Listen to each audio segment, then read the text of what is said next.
Yan na ang isang malalim na lalang ni Satanas eh. Pinag-hiwa-hiwalay niya, tapos pinag-aaway-aaway niya. Parang patutunugin na yung isa hindi sa kanya. Pero sa kanya lahat yun. Yun ang malalim na lalang ni Satanas. Parang yung lalang ng negosyante na may-ari ng time. Yung may-ari ng time, gumawa rin ng isang kalaban ng time. Tapos dumakauli ng isang kalaban ng time. Parang yung mga negosyante ngayon sa pelikula, pagkatapos mag-produce ng pelikula, sila rin ang magpapirate ng pelikula nila. O di walang minusita ng tao dahil sa kanila lahat ang pakinabang. Naintindihan mo yun, Sis Luz? Opo, naintindihan po namin. Talagang yun ang malalim. Yung pwesto sa Divisoria, mga Chinese, matatalino sa negosyo. Dahil sa loob ng pwesto nila, yung isang jacket ay 500. Tapos naglagay sila rin niyaari sa bangketa, 450 naman. Kaya kung hindi ka, dito 450 na sa loob ko 500. Kahit saan ka din bumili, tangay ka Siya rin lang may-ari yun Ganun si Satanas. Umanid ka sa Bababita, sa demonyo ka. Umanid ka sa Paksinova, sa demonyo ka rin. Magkatoliko ka, sa demonyo rin yung inaniban mo.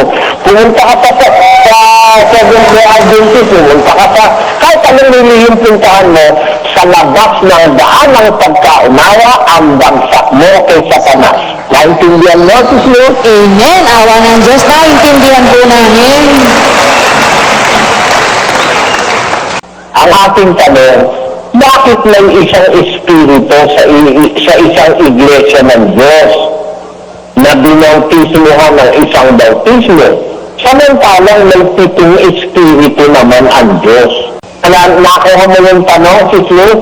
Opo, Good Eli. Bakit nga po ganon na may isang espiritu lang sa iglesia ng Diyos, samantalang may 7 espiritu naman po ang Diyos? Bakit po isa lang yun sa iglesia? Bakit ang iglesia may isang espiritu, samantalang 7 ang espiritu ng Diyos, sabi ng Biblia, di ba? Opo.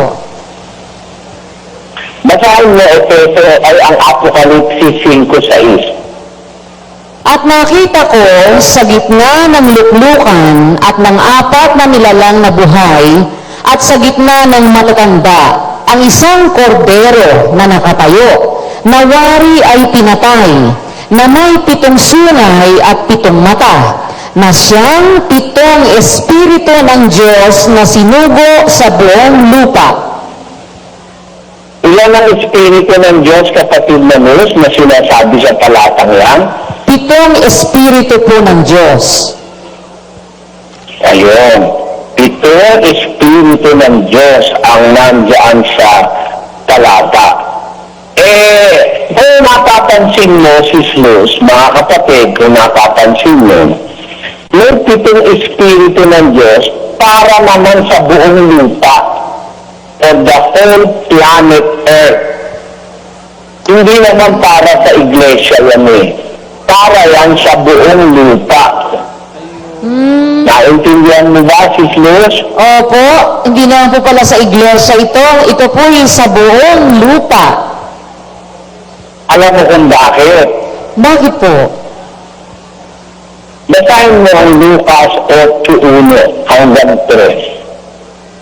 At nangyari, pagkatapos ng kaunting panahon, na siya'y naglalakad sa mga bayan at mga nayon, na ipinangangaral at dinadala ang mabubuting balita ng kaharian ng Diyos, at kasama niya ang 12. At ang ilang babae na pinagaling sa masasamang espiritu at sa mga sakit, si Maria na tinatawag na Magdalena, na sa kanya'y 7 demonyo ang nagsilabas. Kaya pala naman 7 yung espiritu ng Diyos. Meron din mga 7 masasamang espiritu ng demonyo na kalalabanin yun sa buong lupa, di ba? Ganun po pala. Di ba nakita para ilarawan ang kasamaan ni Maria Magdalena? 7 demonyo ang sa kanya'y nagsilabas, di ba? Opo. Ibig sabihin sa kapatid na Luzano, yung number 7 kasi, perfect number sa Biblia yun Pag sinabing 7 demonyo, napakasasamang mga espiritu na kay Maria Magdalena. para yung pito may kalaban, may pitong espiritu rin ng Diyos na susuguin sa buong lupa. Tama? Tama po. Pero sa iglesia, may isang espiritu, sapat na yun, di ba? Opo. Basahin mo Efeso 4:4. May isang katawan at isang espiritu, gaya naman ang pagkatawag sa inyo sa isang pag-asa ng pagtawag sa inyo. Isang Panginoon, isang pananampalataya, isang bautismo. Makita mo, may isang katawan. Kailangan yung isang espiritu dun sa isang katawan kasi yung espiritu na yun ay nagbibigay buhay dun sa katawan. Sabi ni Santiago 2:26, Sapagkat kung paano ang katawan na walang espiritu ay patay, ay gayon din ang pananampalataya na hiwalay sa gawa ay patay. Kaya kailangan ng katawan na iglesia ang isang espiritu para yun manatiling buhay sa Diyos, di ba? Pero yung katawan, pag walang espiritu, patay. Ang katunayan, yung iglesia, katawan, maraming iglesia, walang espiritu, mga patay, di ba? Akala mo bang mahirap lang inayain yung sulat ni San Pedro at saka ni Pablo? Mahirap din inayain yung sulat ni Santiago kung hindi mo maiintindihan. Kung paano ang katawan na walang espiritu ay patay, yun din ang pananampalataya na hiwalay sa gawa ay patay. Maaaring ito kahulugan niya na ang katawan ay yung katawan ng tao, no? Pero ang mas dapat nating bigyan ng emphasis dyan sa talata ni Santiago, yung katawan bilang iglesia. Sinasabi niya, may katawan na walang espiritu, mga patayon. Alam mo kung alin yung katawan na walang espiritu na patay? 21:16 ng Kawikaan. Ang tao na gumagala sa labas ng daan ng kaunawaan, magpapahinga sa kapisanan ng patay. Ayan, meron tinatawag sa Biblia, Congregation of the Dead, iglesia ng mga patay. Ano? Apo. Yun yung katawan din yun si Jesus, pero walang espiritu ng Diyos yun. Kasi yung isang espiritu ng Diyos, nasa tunay na katawan na iglesia. Kaya yung mga iglesia, walang espiritu ng Diyos, mga patay lahat yun Mga patay yun. Kagaya ng iglesia ni Manalo, iglesia ng mga patay yun Nasa labas ng daan ng pagkaunawa. Lahat ng iglesia walang unawa sa salita ng Diyos, iglesia ng mga patay o kapisanan ng mga patay. 21:16, ulitin mo. Ang tao na gumagala sa labas ng daan ng kaunawaan, magpapahinga sa kapisanan ng patay. Meron akong ipapalit. Ang taong gumagala sa labas ng dating daan ay nasa kapisanan ng mga patay. Amen.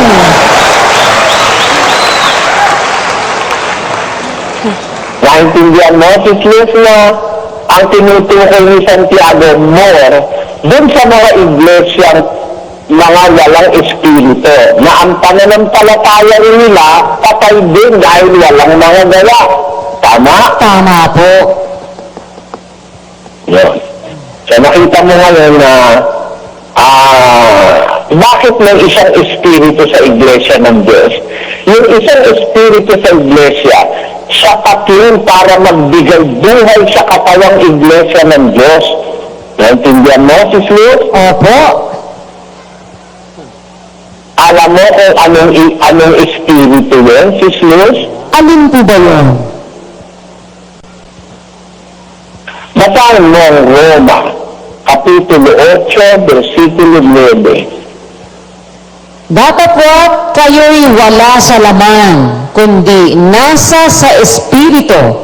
Kung gayo'y tumitira sa inyo ang Espiritu ng Diyos. Datapwat po ang sino may walang Espiritu ni Kristo, siya'y hindi sa Kanya.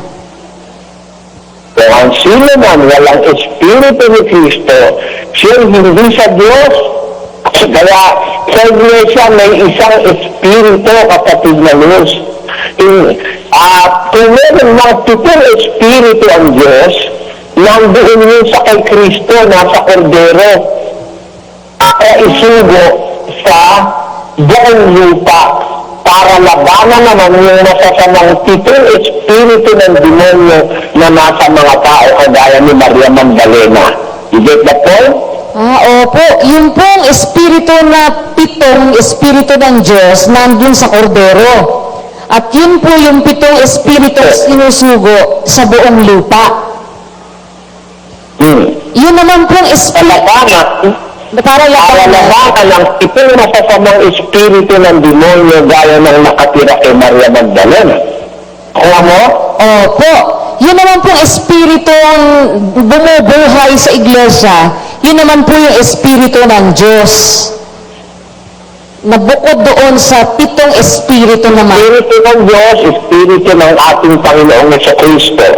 Yan ang espiritu na nananahan sa iglesia. Kasi sabi ni Kristo, kung sino nang sumusunod sa aking salita, ako siya iibigin ng aking Ama. At kami ay pasa sa Kanya at siya gagawin namin aming tahanan. So, espiritu ng Diyos at ni Kristo ang nakatira sa iglesia. Magkaisa yun Dahil magkaisa yung Ama at saka ang Panginoon sa Kristo. Pero yung 7 espiritu ng Diyos na makapangyarihang mga espiritu na kay Kristo, isinusugo naman yun sa lupa para gumawa ng mga pagbabago sa tao dahil sa mga tao nasa sanlibutan, marami silang mga espiritu na sasama ng demonyo, kagaya ni Maria Magdalena, 7 rin ang masasamang espiritu nasa kanya. So parang kumbaga, sa kamandag ng demonyo na masasamang espiritong 7 na nakita mo kay Magdalena, yung 7 espiritu naman ng Diyos na nakay Kristo, sinusugo yun sa lupa parang antidote dun sa masasamang espiritu ng demonyo para gumawa ng pagbabago sa buhay ng tao kagaya ni Maria Magdalena. Nakukuha mo? Opo, awa ng Diyos, nakuha ko po yun. Na yun po pala, ang Panginoong Kristo, yung Espiritu ni Kristo at yung Espiritu ng Diyos, dahil magkaisa po sila, yun yung bumubuhay sa iglesia, yung Espiritu na yun. Tapos, yun namang 7 Espiritu ng Diyos, na kay Kristo naman po yun, at yun naman ang sinusugo niya sa buong lupa, para labanan naman yung mga masasamang espiritu na 7 rin, kagaya ng lumabas kay Maria Magdalena, kinakarakterize po nun yung perfectong number na bilang ng mga masasamang espiritu na nandito. Pero ika-counter naman yun noong sinusugo naman ng Panginoong Kristo na 7 espiritu na nasa Kanya para baguhin po yung mga pinasama ng mga masasamang espiritu na yon, kagaya ni Maria Magdalena. Ayun po, awa ng Diyos, nakuha ko po yan. Yan. Salamat sa Diyos na iintindihan natin ang mga pasikot-sikot na ito. Kapatid na rin, ano? Opo, salamat sa Diyos. Ang lahat ng kongregasyon, walang espiritu ng Diyos, patay. Parang mga katawang mga walang espiritu, patay. Tama? Tama po. Alam mo, lahat ng masamang relihiyon, isa lang yan Bakit po isa lang? Para sa harapan ng Diyos, dalawa lang naman talaga ang bagay sa lupa Ano po yun? Yung daan ng kaunawaan, yun ang tunay na iglesia. Tama? Tama po. Sa labas nun, lahat ng yan, sama-sama sa kapisanan ng mga patay. Amen. Sinabi sa mga kapisanan ng mga patay. Hindi naman isa lang Basahin mo ulit 21:16. Ang tao na gumagala sa labas ng daan ng kaunawaan, magpapahinga sa kapisanan ng patay. Ilan ang kapisanan ng patay? Isa lang po. Isa lang. Kahit tingnan mo sa Hebrew, singular yan eh. Kapisanan ng patay. Congregation of the dead. Ang wikang ginamit sa Hebreo ay kauhal. Kauhal. Kahal. Kahal. Assemblage. O kapisanan o congregation. Pag nasa labas ka ng tunay na iglesia, automatic miyembro ka ng kapisanan ng mga patay. Pag nasa labas ka ng iglesyang totoo, nandoon ka sa gitna ng kapisanan ng mga patay. Kaya doon nga sinasabi ng Biblia na nagbangon ng mga tao sa Diyos sa 5:14 ng Efeso. Sabi doon, sinasabi niya, ginising kang natutulog, nagbangon ka sa gitna ng mga patay at niliwanagan ka ni Kristo sapagkat mayroong mga patay na mga tao nasa kapisanan ng patay. Iisa lang yun, kahit na magkabahabahagi pa sa 1,000, 2,000 iglesia. Sa paningin ng Diyos, iisa lang yung kapisanan ng mga patay na yan. Iisa lang kasi pastor yun sismis Sino po? Parental medicatorsi ng awit. Sila'y nangatakda sa libingan na parang kawan. Kamatayan ay magiging pastor sa kanila. Yan. Kamatayan ang pastor nila. Ang kamatayan pastor nila si Satanas kapatid na Luz Ang iglesia ng Diyos naman, ang pastor natin si Kristo. Buhay naman si Kristo. Sabi ni Kristo, ako ang buhay. Di ang iglesia, pinapastor ng buhay. Yun naman nasa labas ng iglesia, kapisanan ng patay, pinapastor naman ng kamatayan na si Satanas. Naintindihan mo yun? Opo, awa ng Diyos. Talagang opposite po talaga. Dalawa lang talaga. Oo. Isang paraan ng pagkatuto ng katwiran, yung opposto, yung opposite. Yung titingnan mo yung opposite at saka yung opposite. Opo. Yan mo yun? Opo.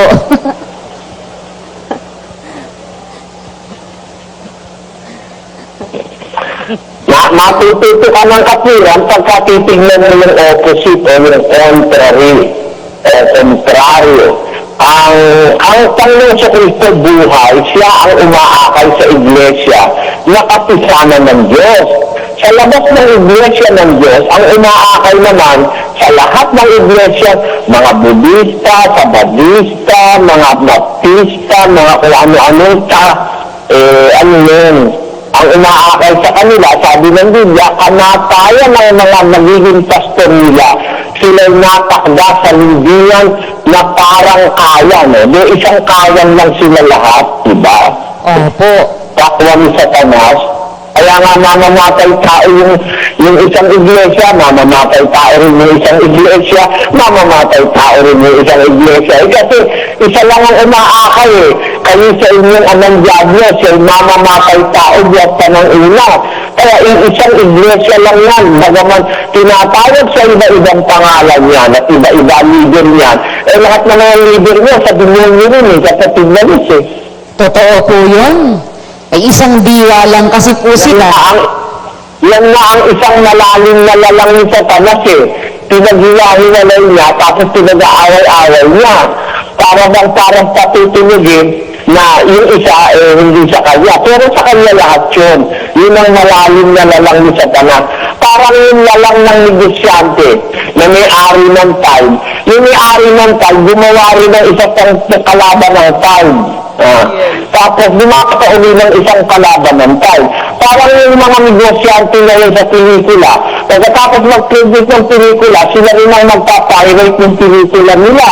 Di walang minusita ng tao dahil sa kanila lahat ang pakinabang. Naintindihan mo yun, Sis Luz? Opo, naintindihan po namin. Talagang yun ang malalim. Yung pwesto sa Divisoria, mga Chinese, matatalino sa negosyo. Doon sa loob ng pwesto nila, yung isang jacket, ay 500. Tapos naglagay sila rin may-ari sa bangketa, 450 naman. Kaya kung hindi ka, dito 450 lang, sa loob ko 500, kahit saan ka din bumili, tangay ka siya rin lang may-ari yun Ganun si Satanas. Umanib ka sa Babadita, sa demonyo ka. Umanib ka sa Paksinova, sa demonyo ka rin. Magkatoliko ka, sa demonyo rin yung inaniban mo. Pumunta ka sa Seventh-day Adventist, pumunta ka sa kahit anong nilihim puntahan mo, sa labas ng daan ng pagkaunawa ang bagsak mo kay Satanas. Naintindihan mo, Sislo? Amen. Awa ng Diyos, naintindihan po namin. Malalim na lamang si Satanas. Ganon din may malalim na negosyo ang mga Chinese. Dapat mong maintindihan yan, Sislo. Opo. Para maintindihan mo kasi, maging Chinese ka. Yan. Ano ibig kong sabihin? Ganon ang lahat ng iglesyang inaakal ng masamang si Satanas.